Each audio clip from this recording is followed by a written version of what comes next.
ಆ ಕಾಲದಲ್ಲಿ ಇಂದ್ರದ್ಯುಮ್ನ ಎಂಬ ಒಬ್ಬ ರಾಜನಿದ್ದ. ಅವನ ಹೆಂಡತಿ ಗುಂಡೀಚ. ಆ ರಾಜ ತುಂಬಾ ಪರಾಕ್ರಮಿಯಾಗಿದ್ದ. ಎಷ್ಟೋ ಯುದ್ಧಗಳನ್ನ ಗೆದ್ದಿದ್ದ. ಆದ್ರೆ ಏನೇ ಸಾಧಿಸಿದ್ರು, ಎಷ್ಟೇ ಸುಖ ಸಂಪತ್ತನ್ನ ಹೊಂದಿದ್ರೂ ಕೂಡ ಆ ರಾಜನಿಗೆ ತೃಪ್ತಿ ಅನ್ನೋದು ಮಾತ್ರ ಇರಲಿಲ್ಲ. ಅವನಲ್ಲಿ ಸಂತೋಷ ಅನ್ನೋದು ದೂರವಾಗಿತ್ತು. ಇದರಿಂದ ಅವನು ಒಂದು ಸಭೆಯನ್ನ ಏರ್ಪಾಡು ಮಾಡ್ತಾನೆ. ಆ ಸಭೆಯಲ್ಲಿ ಎಷ್ಟೋ ವಿಷಯಗಳನ್ನ ಚರ್ಚೆ ಮಾಡ್ತಾನೆ. ಕೊನೆಗೆ ಅವನು ಒಂದು ದೇವಾಲಯವನ್ನ ನಿರ್ಮಾಣ ಮಾಡೋಕೆ ನಿರ್ಧಾರ ಮಾಡ್ತಾನೆ. ಅಂದ್ಹಾಗೆ ಆ ದೇವಸ್ಥಾನ ಹೇಗಿರ್ಬೇಕಂದ್ರೆ, ಅದು ನನ್ನ ಹೆಸರನ್ನ ಪ್ರಖ್ಯಾತಿ ಮಾಡಬೇಕು, ಚರಿತ್ರೆಯಲ್ಲಿ ನನ್ನ ಹೆಸರು ಅಜರಾಮರವಾಗಿ ಉಳಿದು ಹೋಗ್ಬೇಕು, ಅಂತಹ ದೇವಾಲಯವನ್ನ ಕಟ್ಬೇಕು ಅಂತ ಅನ್ಕೊಂಡ. ಅದು ಅವನನ್ನ ಯಾವಾಗ್ಲೂ ಕಾಡ್ತಾನೆ ಇತ್ತು. ಹೀಗೆ ಒಂದು ದಿನ ಆ ರಾಜ ಮಂಚದ ಮೇಲೆ ಮಲಗಿರುವಾಗ ಅವನ ಕನಸಿನಲ್ಲಿ ಸಾಕ್ಷಾತ್ ಭಗವಂತನೇ ಬಂದು, ನಾನು ನೀಲಾಚಲ ಎಂಬ ಪರ್ವತದ ಮೇಲಿದ್ದೇನೆ, ನಿನಗಾಗಿ ಕಾಯುತ್ತಿದ್ದೇನೆ, ಅದೂ ಕೂಡ ವಿಗ್ರಹ ರೂಪದಲ್ಲಿ ಅಲ್ಲ, ಸಾಕ್ಷಾತ್ ನಾನೇ ಅಲ್ಲಿದ್ದೇನೆ ಎಂದು ಹೇಳಿ ಮಾಯವಾಗಿ ಬಿಟ್ಟರು. ಆಗ ಆ ರಾಜ ಬೆಳಗ್ಗೆ ಬೇಗನೆ ಎದ್ದು ತನ್ನ ಪೂರ್ತಿ ಸೈನ್ಯವನ್ನೇ ನೀಲಾಚಲ ಪರ್ವತ ಎಲ್ಲಿದೆ ಹುಡುಕಿಕೊಂಡು ಬನ್ನಿ ಅಂತ ಹೇಳಿ ಕಳಿಸ್ತಾನೆ. ಆ ರಾಜನಿಗೆ ಆತ್ಮೀಯ ಶಿಷ್ಯನಾಗಿ ಒಬ್ಬ ಬ್ರಾಹ್ಮಣನಿದ್ದ. ಅವನ ಹೆಸರು ವಿದ್ಯಾಪತಿ. ಆ ವಿದ್ಯಾಪತಿಯನ್ನು ಕೂಡ ನೀಲಾಚಲ ಪರ್ವತ ಎಲ್ಲಿದೆ ಅಂತ ನೀನು ಹುಡುಕಿಕೊಂಡು ಬರಲೇಬೇಕು ಅಂತ ಹೇಳಿ ಕಳುಹಿಸ್ತಾನೆ. ಈಗ ಇಲ್ಲಿಂದ ಅಸಲಿ ಕತೆ ಅನ್ನೋದು ಶುರುವಾಗುತ್ತೆ. ಅವನ ಸೈನಿಕರು ಎಲ್ಲೇ ಹೋದ್ರು, ಎಷ್ಟೇ ಹುಡುಕಾಡಿದ್ರು ಆ ನೀಲಾಚಲ ಪರ್ವತವನ್ನ ಕಂಡು ಹಿಡಿಯೋಕೆ ಸಾಧ್ಯ ಆಗ್ಲೇ ಇಲ್ಲ. ಇದರಿಂದ ಆ ಸೈನಿಕರೆಲ್ಲ ನಿರಾಸೆಯಿಂದ ಹಿಂದಿರುಗಿ ಬಂದು, ನಾವು ಎಷ್ಟೇ ಹುಡುಕಿದ್ರು ಆ ನೀಲಾಚಲ ಪರ್ವತ ಎಲ್ಲೂ ಸಿಗಲೇ ಇಲ್ಲ ಮಹಾಪ್ರಭು ಅಂತ ಹೇಳ್ತಾರೆ. ಆದ್ರೆ ಒಬ್ಬ ಮಾತ್ರ ರಾಜನ ಹತ್ತಿರ ಹಿಂದಿರುಗಿ ಬರಲೇ ಇಲ್ಲ. ಅವನೇ ವಿದ್ಯಾಪತಿ. ಹೀಗಾಗಿ ರಾಜನಿಗೆ ಅತಿಯಾದ ನಂಬಿಕೆ ಇರುತ್ತೆ, ವಿದ್ಯಾಪತಿ ಹೇಗಾದ್ರೂ ಮಾಡಿ ಅದನ್ನ ತಿಳ್ಕೊಂಡು ಬಂದೇ ಬರ್ತಾನೆ ಅಂತ. ವಿದ್ಯಾಪತಿ ಒಬ್ಬ ಧರ್ಮಾತ್ಮನಾಗಿದ್ದ. ಅವನಿಗೆ ಯಾವುದೇ ಅತಿಯಾಸೆ ಇರಲಿಲ್ಲ. ರಾಜ ಕೇಳಿದ್ದನ್ನ ಸಾಧಿಸಲೇಬೇಕು ಅಂತ ಅನ್ಕೊಂಡಿದ್ದ.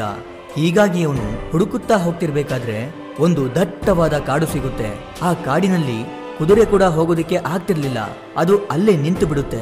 ಇದರಿಂದ ವಿದ್ಯಾಪತಿ ಆ ಕುದುರೆಯನ್ನ ಅಲ್ಲೇ ಕಟ್ ಹಾಕಿ ಒಬ್ಬನೇ ನಡೆದುಕೊಂಡು ಕಾಡಿನ ಒಳಗಡೆ ಹೋಗ್ತಾನೆ. ಹಾಗೆ ಹೋಗ್ತಾ ಇರ್ಬೇಕಾದ್ರೆ ಒಬ್ಬಳು ಅಂದವಾದ ಸ್ತ್ರೀ ಅವನ ಕಣ್ಣಿಗೆ ಬೀಳ್ತಾಳೆ. ಅವಳು ಕಾಡಿನಲ್ಲಿ ವಾಸ ಮಾಡುವಂತ ಬುಡಕಟ್ಟು ಜನಾಂಗದವಳಾಗಿದ್ಲು. ಈ ವಿದ್ಯಾಪತಿ ಕೂಡ ಪ್ರತಿದಿನ ಆ ಕಾಡಿನಲ್ಲೇ ಓಡಾಡ್ತಾ ಇದ್ದ. ಆ ಹುಡುಗಿಯನ್ನ ನೋಡ್ತಿದ್ದ, ಅವಳು ಕೂಡ ನೋಡ್ತಿದ್ಲು. ಹೀಗಾಗಿ ಅವರಿಬ್ಬರ ನಡುವೆ ಪ್ರೀತಿ ಹುಟ್ಟುತ್ತೆ. ಹೀಗೆ ಸ್ವಲ್ಪ ದಿನ ಅದು ಹಾಗೆ ಮುಂದುವರಿತಿರುತ್ತೆ. ಆ ಹುಡುಗಿಯ ತಂದೆ ಆ ಬುಡಕಟ್ಟು ಜನಾಂಗದ ನಾಯಕನಾಗಿದ್ದ. ಅವನು ಪ್ರತಿದಿನ ಮಧ್ಯರಾತ್ರಿಯಲ್ಲಿ ದೀಪವನ್ನ ಹಿಡ್ಕೊಂಡು ಕಾಡಿನ ಒಳಗಡೆ ಹೋಗ್ತಿದ್ದ. ಬೆಳಗ್ಗೆ ಆಗ್ತಿದ್ದಂಗೆ ಹಿಂದಿರುಗಿ ಬಂದು ಬಿಡ್ತಿದ್ದ.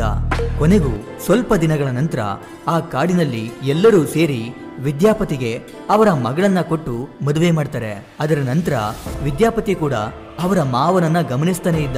ಅವನು ಪ್ರತಿದಿನ ಮಧ್ಯರಾತ್ರಿ ದೀಪವನ್ನ ಹಿಡ್ಕೊಂಡು ಕಾಡಿನೊಳಗೆ ಹೋಗುವುದು, ಬೆಳಗ್ಗೆ ಆಗ್ತಿದ್ದಂಗೆ ಬರುವುದು, ಇದೆಲ್ಲವನ್ನ ನೋಡ್ತಿದ್ದ.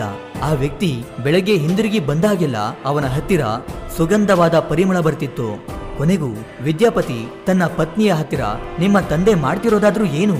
ಅವರು ಪ್ರತಿ ಮಧ್ಯರಾತ್ರಿ ಎಲ್ಲಿಗೆ ಹೋಗ್ತಾರೆ ಅಂತ ಇವತ್ತು ನೀನು ಹೇಳಲೇಬೇಕು ಅಂತ ಕೇಳ್ತಾನೆ.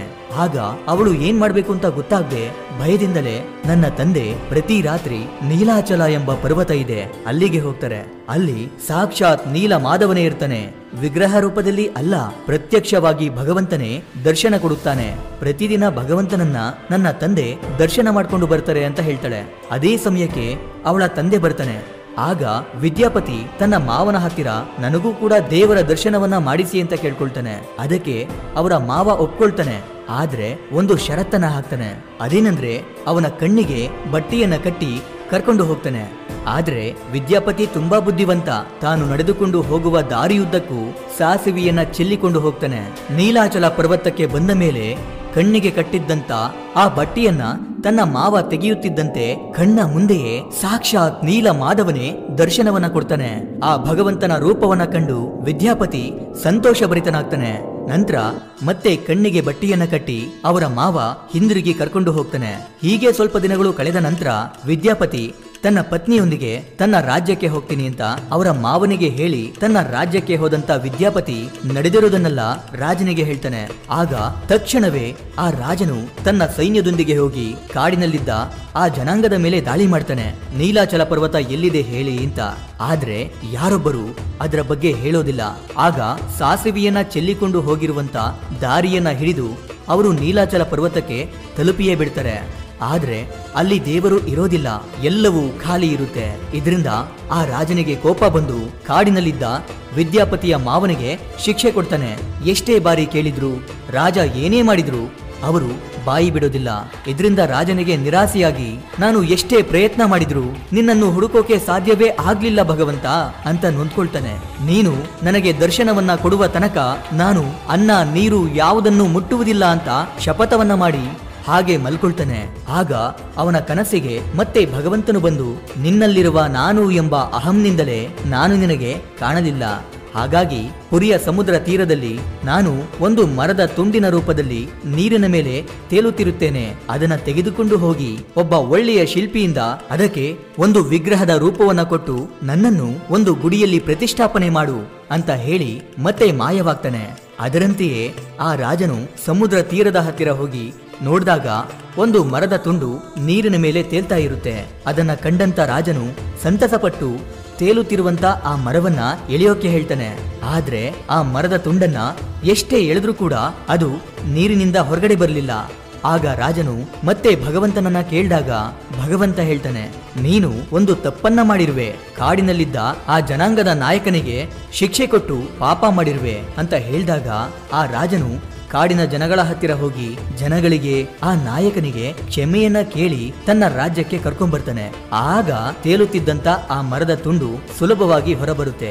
ಈಗ ಆ ಮರದ ತುಂಡನ್ನ ಭಗವಂತನ ವಿಗ್ರಹದ ರೂಪಕ್ಕೆ ಬದಲಾಯಿಸೋಕೆ ಒಬ್ಬ ಉತ್ತಮ ಶಿಲ್ಪಿ ಬೇಕಾಗಿತ್ತು.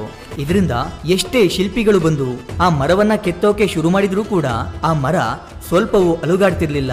ಭಗವಂತನ ರೂಪ ಕೊಡೋಕೆ ಸಾಧ್ಯವಾಗದೆ ಎಲ್ಲ ಶಿಲ್ಪಿಗಳು ಹೊರಟು ಹೋಗ್ತಿದ್ರು. ಇದರಿಂದ ರಾಜನಿಗೆ ಮತ್ತೆ ಚಿಂತೆ ಶುರುವಾಯ್ತು. ಆಗ ಇದ್ದಕ್ಕಿದ್ದಂತೆ ಒಬ್ಬ ಶಿಲ್ಪಿ ತಾನಾಗಿಯೇ ಬಂದು, ನಾನಿದ್ದೇನೆ, ನಾನು ಈ ಮರವನ್ನ ಭಗವಂತನ ರೂಪಕ್ಕೆ ಬದಲಾಯಿಸ್ತೀನಿ. ಆದರೆ ನನ್ನದೊಂದು ಷರತ್ತಿದೆ. ಈ ಮರದ ತುಂಡನ್ನ ಒಂದು ಕೋಣೆಯಲ್ಲಿ ಹಾಕಿ 21 ದಿನಗಳ ಕಾಲ ನಾನು ಅದೇ ಕೋಣೆಯಲ್ಲಿದ್ದು ಆ ಮರವನ್ನ ಕೆತ್ತಿ ದೇವರ ರೂಪಕ್ಕೆ ತರ್ತೇನೆ. ಅಲ್ಲಿಯವರೆಗೂ ನೀವು ಆ ಕೋಣೆಯ ಬಾಗಿಲನ್ನ ತೆರೆಯುವ ಹಾಗಿಲ್ಲ, ನನ್ನ ಕಾರ್ಯಕ್ಕೆ ಯಾರೂ ಕೂಡ ಅಡ್ಡಿ ಮಾಡುವ ಹಾಗಿಲ್ಲ ಅಂತ ಹೇಳ್ತಾನೆ. ಅದಕ್ಕೆ ರಾಜ ಒಪ್ಕೊಳ್ತಾನೆ. ಅದರಂತೆಯೇ ಒಂದು ಕೋಣೆಯಲ್ಲಿ ಆ ಶಿಲ್ಪಿಯನ್ನ ಬಿಟ್ಟು ಆ ಕೋಣೆಯ ಬಾಗಿಲನ್ನ ಮುಚ್ಚಲಾಗುತ್ತೆ. ಕೆಲ ದಿನಗಳು ಕಳೆಯುತ್ತೆ. ಅನ್ನ ನೀರು ಯಾವುದೂ ಇರುವುದಿಲ್ಲ. ಆ ಕೋಣೆಯಿಂದ ಬರುತ್ತಿದ್ದ ಕೆತ್ತನೆಯ ಶಬ್ದವು ನಿಂತು ಹೋಗುತ್ತೆ. ಆ ಶಿಲ್ಪಿ ತುಂಬಾ ದಿನಗಳಿಂದ ಏನನ್ನೂ ಸೇವಿಸದೇ ಇರುವುದರಿಂದ ಅವನು ಕೋಣೆಯಲ್ಲೇ ಸಾವನ್ನಪ್ಪಿರ್ಬೋದು ಅಂತ ರಾಣಿಗೆ ಭಯವಾಗಿ ರಾಜನಿಗೆ ಒತ್ತಾಯ ಮಾಡಿ ಕೋಣೆಯ ಬಾಗಿಲನ್ನ ತೆರೆದಾಗ ರಾಜನು ಕೊಟ್ಟ ಮಾತನ್ನ ಮೀರಿದ್ದಕ್ಕೆ ಕೋಣೆಯೊಳಗಿದ್ದ ಶಿಲ್ಪಿಯು ಮಾಯವಾಗಿದ್ದ. ಅಂದ್ಹಾಗೆ ಆ ಶಿಲ್ಪಿ ಯಾರ್ ಗೊತ್ತಾ? ಭಗವಾನ್ ವಿಷ್ಣುವೇ ಆಗಿದ್ದ. ಕೋಣೆಯಲ್ಲಿ ಆ ವಿಗ್ರಹಗಳಿಗೆ ಕೈಕಾಲುಗಳು ಇನ್ನು ಕೆತ್ತನೆಯಾಗಿರ್ಲಿಲ್ಲ. ವಿಗ್ರಹಗಳ ಕೆತ್ತನೆ ಪೂರ್ತಿಯಾಗಿರ್ಲಿಲ್ಲ. ಆಗ ಏನ್ ಮಾಡ್ಬೇಕು ಅಂತ ರಾಜನಿಗೆ ಗೊತ್ತಾಗದೆ ಗೊಂದಲದಲ್ಲಿದ್ದಾಗ ಮೇಲಿಂದ, ನನ್ನನ್ನು ಇದೇ ರೂಪದಲ್ಲೇ ತೆಗೆದುಕೊಂಡು ಹೋಗಿ ಗುಡಿಯಲ್ಲಿ ಪ್ರತಿಷ್ಠಾಪಿಸು ಎಂಬ ಧ್ವನಿಯೊಂದು ಕೇಳಿಸುತ್ತೆ. ಆಗ ರಾಜನು ಕೂಡ ಅದೇ ರೀತಿ ಮಾಡ್ತಾನೆ. ಈ ರೀತಿ ಕೊನೆಗೂ ಪೂರಿ ಜಗನ್ನಾಥ ದೇವಾಲಯ ಸ್ಥಾಪನೆಯಾಗುತ್ತೆ. ಇದು ಕೇವಲ ಒಂದು ಕಥೆಯಲ್ಲ, ನಿಜವಾಗಿಯೂ ನಡೆದಿರುವ ಸತ್ಯ. ಇಲ್ಲಿವರೆಗೂ ನೋಡಿದಿರಾ ಅಂದ್ರೆ ಈ ವಿಡಿಯೋ ನಿಮ್ಗೆ ಖಂಡಿತವಾಗ್ಲೂ ಇಷ್ಟ ಆಗಿರುತ್ತೆ. ಕೊನೆಗೆ ನನ್ನ ಈ ಶ್ರಮಕ್ಕೆ ನಿಮ್ಮಿಂದ ಬಯಸೋದು ಕೇವಲ ಒಂದು ಮೆಚ್ಚುಗೆಯನ್ನ ಮಾತ್ರ. Anyway, thank you for watching.